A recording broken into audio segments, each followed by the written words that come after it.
თუ შენს გინდა ეგეთი, ან ეგეთი სურათები, მაშინ მე გეტყვი, რომ შენ საერთოდ არ გჭირდება ყველაზე გაპიარებული კამერა Canon G7X Mark III. მაშინ რით ვიღებ სურათებს?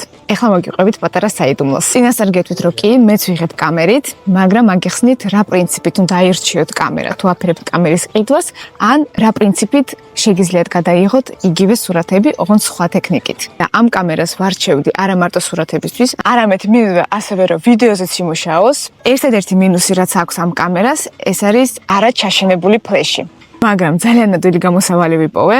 ეს არის $40-იანი პატარა მინიატურული ფლეში, რომელიც მაგრდება პირდაპირ კამერაზე. ხა მოგიყვებით რა პრინციპით მუშაობს ეს კამერა და რა პრინციპით უნდა გადაიღოთ მსგავსი სურათები მზის ფონზე, მზის ჩასვლის ფონზე. ზოგადად მე ვარ ფოტოგრაფი და მსგავს სურათებს ვიღებდი აქამდეც უბრალოდ უფრო პროფესიონალური კამერით და უფრო დიდი ფლეშით, აი ამხელა იყო. ამიტომ თუ თქვენც ოდნავ გესმით ფოტოგრაფიის პრინციპები, თქვენს გადაიღებთ ნებისმიერი კამერით მსგავს სურათებს. რა ზოგად პრინციპებზე ვლაპარაკობ?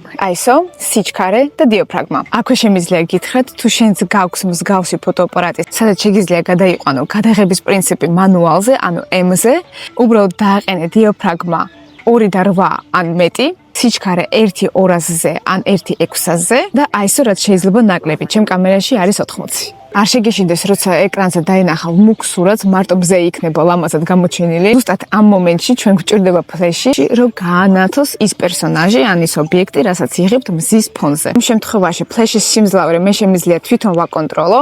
თქვენ შემთხვევაში თუ იქნება ჩაშენებული, კამერით დააყენებთ ის სიმძლავრე, რომ არ იყო ან გადანათებული, ან პირიქით მუქი. ეგეთ სურათებს გადაიღებ ბათუმში მზის ჩასვლის დროს. გაჩვენებთ ჩემ კამერას, ეს არის Sony ZV-1.